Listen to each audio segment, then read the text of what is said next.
recollection, I think 4 awards and Sundays only. And therefore lead to a range of other changes, including an increase in jobs and hours. The issue that we have is it is very, very difficult to measure that because you can't detangle all the range of economic factors that change over time. To Senator, unfortunately, being able to say with we will now move on to the Coal Mining Industry Long Service Leave Funding Corporation.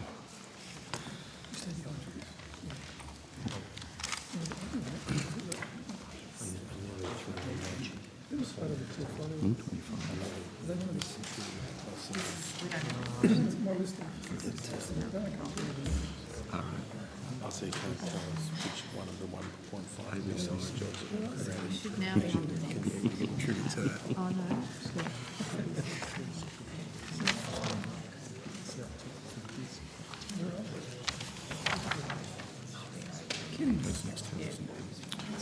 We now have representatives from the Coal Mining Industry Long Service Leave Funding Corporation. I welcome Ms Jenkins, Acting Chief Executive Officer, and Mr Kembry, General Manager Legal, to their first estimates appearance. Do you wish to make an opening statement? Excellent. I will hand over to Senator Roberts. Thank you, Chair, and thank you for coming today. This is a very complex issue, and we've listened to about 8 people, and it's a very serious issue. I've never seen anything like it before. So unless I say otherwise, my questions are directed to Suzanne Jenkins, Corporate Governance Executive. Would you please explain why you are accepting payments for supposedly casual production employees when there is no such classification in the Federal Black Coal Award? So thank you for the question, Senator. Under our missing service review processes, we assess each application on its merits based on the duties of the employee. And on that basis, we will assess them as an eligible employee or not. And on the basis of that, we will then ask for an employer to pay a levy for any eligible wages due for that employee.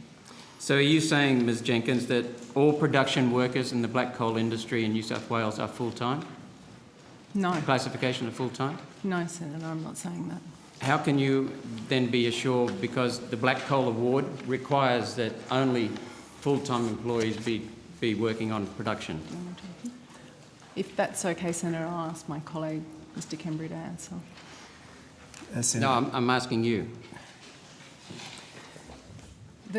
Well, as I explained, the Black Coal Award, we operate under our legislation, which is the Coal Mining Industry Long Service Leave Funding Administration Act. Under that Act, we have a definition of what is an eligible employee. It's on the basis of that definition that we assess whether or not an employee is eligible or not. And on the basis of that... If Mr Kembry is able to assist Ms Jenkins, I mean, that is certainly would be a benefit to the committee. So, Mr Kembry, you're able to... Thank you, Mr Mayor. Senator Peter Kembry, General Manager Legal, Coal Mining Industry Long Service Leave Funding Corporation. Could I just get you to clarify the question again? Sure. Well, what I'm really looking at is, has your corporation taken any steps to ensure the information as supplied by the employer to you is correct?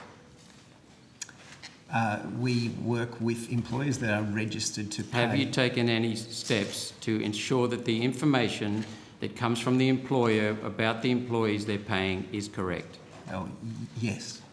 What are those steps? Well, what specifically? Clarification around the payment of the levy. We take it on board from the employer if they're paying the levy in regard to an employee, that the employer considers that employee an eligible employee for the purposes of the Act. Now, my understanding is that LSL has to report to the Federal Minister, Ms Jenkins, every year.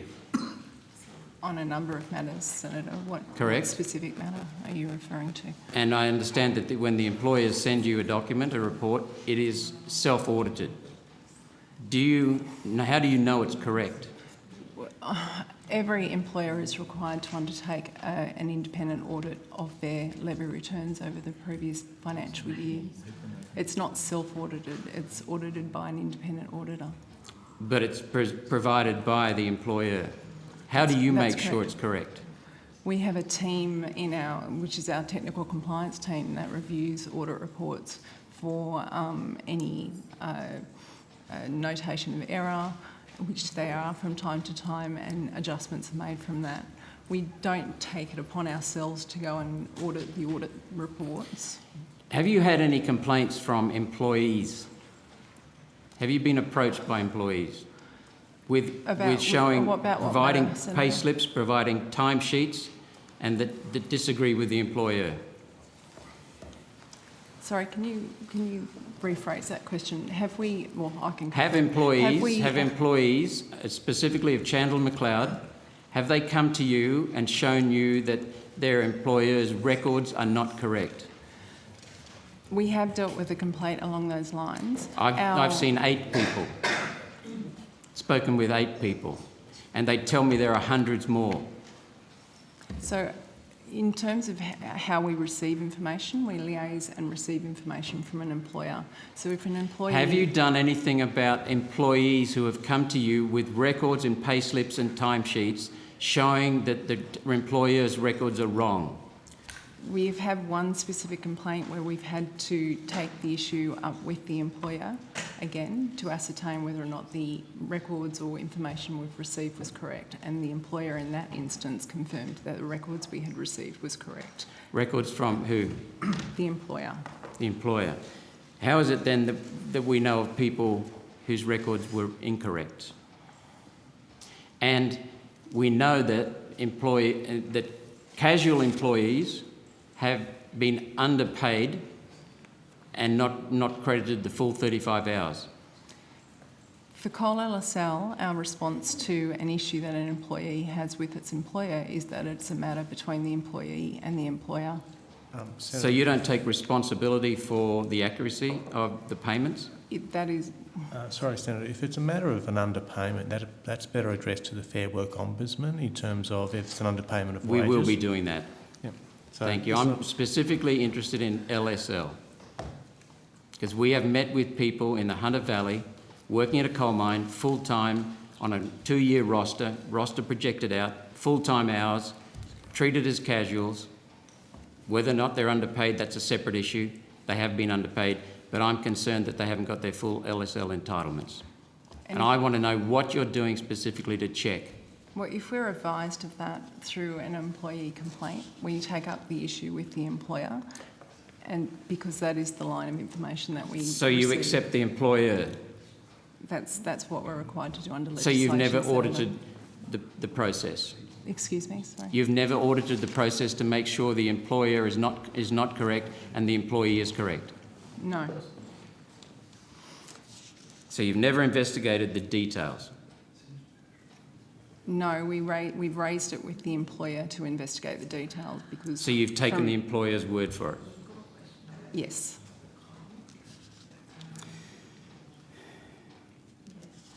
So you say that you've only received 1 complaint? Along those lines, there may be, I can't be sure. I know of one specific complaint because I personally handle the formal complaints for the corporation. So you said a minute ago only 1 complaint, now you're not sure about whether it was 1 complaint. What is it? We may have received informal complaints which wouldn't have come through to me, but I can take that on notice and, yes, and follow up with the committee.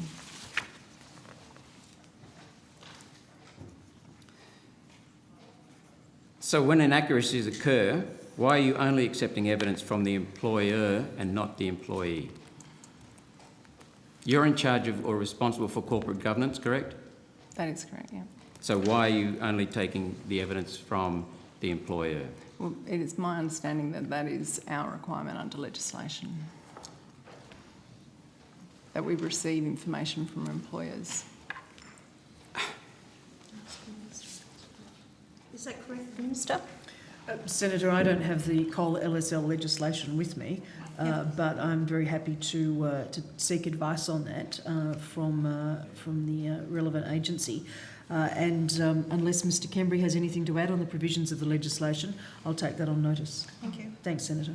Yeah, look, Senator, I think the questions you're asking are quite broad, but just where we have instances where employees, and these are particular employees that may not be receiving a long service leave benefit, provide us with information around what they may have been paid or argue around their eligibility, That is material that we will review and we will approach employers, and we have had cases where we're in disagreement with employers, and we have used powers within our legislation to request further documentation for the validation of that. I think in a situation where we have, approximately 50,000 active employers in the industry, it is difficult for us to monitor. We know of hundreds of people who are currently being underpaid, that's not your responsibility, being underreported for LSL, and they're not being treated fairly. And it seems to be that they have complicity in this with a major union, a major employer, and a major employer of labour hire people. Casual employment under a black coal award that is in only full-time employees. And I want to know what you're doing to make sure those people are treated fairly, because they haven't been treated fairly. So that's why I'm asking Ms Jenkins. Senator, if I may assist, so my understanding is that there is some disagreement between some employers and the Coal Long Service Leave Board in relation to who is required to pay levies. My understanding is that the Coal Long Service Leave Boards is attempting to recover funding from those companies. My further understanding is that the AI Group has made an application to the Fair Work Commission to vary the scope of the Black Coal Mining Industry Award in terms of who's eligible to pay. So it is, and it's difficult, of course, to know whether the employees you're talking about might be employed by someone who believes they aren't required to pay the levy. That is a possibility. These people are being paid the levy. The levy's being paid on their behalf, but it's being underpaid. And they're casual workers, significantly underpaid, their levy is underpaid, their hours are not reported correctly, and LSL is just going along with it. Senator, I think I can't speak to the specifics of who you're talking about because I don't have the information in front of me, but if you were to be prepared to provide that information, this is something you can take on notice and investigate. Yes, we will be happy to do that, because I've never seen such deceitful practices as I've heard from 8 people in Hunter Valley recently. They've had far-reaching consequences on their lives of these miners. They've suffered with depression, illness and suicide from mistreatment, and that's not your responsibility. They're emotionally, physically and mentally exhausted, and the worst of it is that they cannot even access workers' compensation. And this breach of trust is enormous. And I've had a long history in the coal mining industry, and I've never seen people so badly abused. I've been a miner myself, I've been a coal mine union member, management member, and I've never seen this. When an industry like this, the coal miners of New South Wales have a tough reputation and they deserve that, and they're entitled to have it.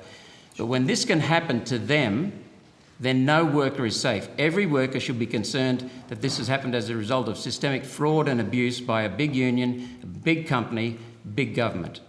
And we're going to have more to say about this, but I'll have to constrain myself because this is about LSL.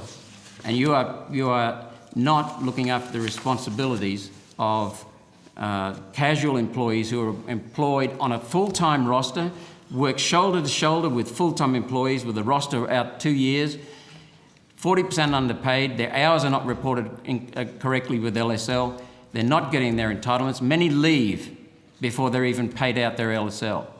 And I want to know what's happening to that money. If someone leaves the industry or leaves because they just can't keep up with it anymore, what happens to their money that's been paid in, Ms Jenkins? The money stays in the fund, Senator, and if they have up to 8 years to return to the industry where they could actually start accruing long service leave again. I've cited correspondence from your corporation to Chandler McLeod in relation to an employee where you did request such advices. What action has that's probably the employee you're talking about. What action has your corporation taken in regard to that particular matter? And if no action has been taken, then perhaps you might care to explain this to Senate hearing, why no action has been taken. The action that we took was to take the issue up with the employer. And when the employer verified that the information we received was correct, we went back to the employee and advised him as such. Any further action? No, Senator. Any investigation of the employer's records? That was undertaken as part of the investigation prior to contacting the employer. And then all of that information has been released under an FOI as well. Isn't it the case that if the understatement of those reported hours from employees would result in lost benefit to the employee and a longer time to accrue long service leave entitlements? Possibly we would have to assess that, the merit of that case. And so with the 8 people that we saw, wouldn't that indicate a corporate governance failure? Senator, we can't able to comment on that and without the details of it, but certainly if you provide us with that evidence, we will look into it. Okay, now the crux of the issue is that in the Black Coal Award, all production workers must be full-time. You are handling people on a casual employment basis who are classified as casual and under-reporting of hours. Yes. And I will provide that information. Senator, just to point there, the only nexus between the legislation and the Black Coal Mining Industry Award is in the definition of black coal mining industry. So the classification, the two aren't related. So if we look at the eligibility of employees to be paid long service, for employees to pay long service. So you don't care what the classification is? You just act on the report from the employer? We do care what the classification is, but I think that confusing the two documents, the only nexus is around the definition. So to be an eligible employee for long service leave payments is a different criteria than the award. We refer to the definition within the Act, which happens to refer to the definition of black coal mining industry as a part of that definition. So you treat them, whether they're classified as casual or full-time, you treat them as full-time when they come to you? You treat them as an employee? We treat them as an eligible employee for the purposes of the Act, that's correct. So you don't investigate whether they're casual or full-time? Well, no, we do know that because they are paid, well, they should be paid, the levy is paid in different ways depending on whether the workers are casual, full-time on an annualised salary. Could you go on with more details on that? So, in the Payroll Levy Collection Act, there are a number of different calculations in terms of how the levy is paid.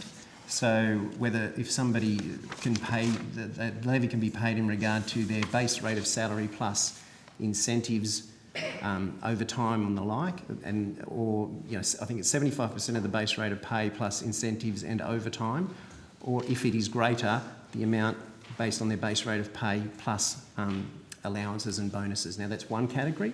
There's another category in relation to casual labour, and there is another category in regard to how it's paid if you're on an annualised salary. Okay, thank you. So that's in the Levy Collection Act. Just to assist you, Senator Roberts, with 3 minutes left. Thank you, Chair.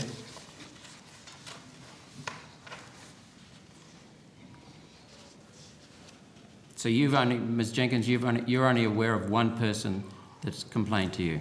That's all I'm aware of, Senator. We can have a look and see if there have been others similar cases, but that's the only formal complaint we've received and followed through with. Okay, perhaps you could find out if this is true too, that the first 2 ministers to accept a report that included recognition of casual employees in an industry award that doesn't recognise casual employment was Ms Julia Gillard and then Mr Bill Shorten.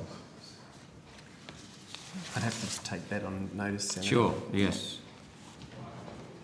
As I said, I've cited correspondence from your corporation to Chandler McLeod in relation to an employee where you did request advice, and we know of other employees, 8 we've talked with, who've got that same case.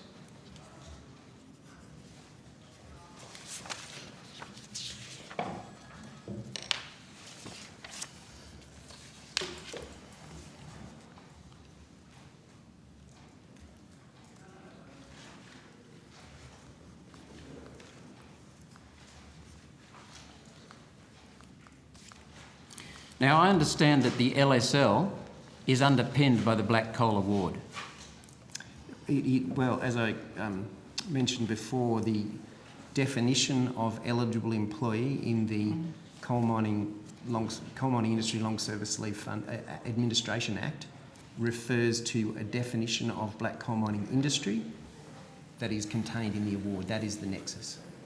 That's the only. And the only employees in production in the coal mining industry in New South Wales, the black coal mining industry, must be full-time. So how do you have a casual employment? No, well, as I explained, the long service leave payment is, we don't look at we don't discriminate on the basis of full-time or casual. So the nexus with the award is simply around the definition. So the eligible employee piece in the award goes to the duties of that employee or the industry that employer acts as. There's two limbs to it, if you like. How can he or she be employed in the black coal industry as a full-time worker, as on production, unless they're a full-time employee? Senator, it might just be useful. So that's probably not a matter for the coal long service leave, but Ms Wang might be able to assist you with the answer. Les Wang, I'm the branch head of the wages policy and minimum standards branch and in the industrial relations policy group in the department. And you are absolutely right, the Black Coal Mining Award doesn't allow casual employees for the production workers, but the casual workers can be employed under other industrial instruments such as enterprise agreement. Right. Senator Roberts, one more question, please. I'm finished. You're Thank you finished? very much. Perfect timing, almost 20 minutes. Excellent. Thank you very much.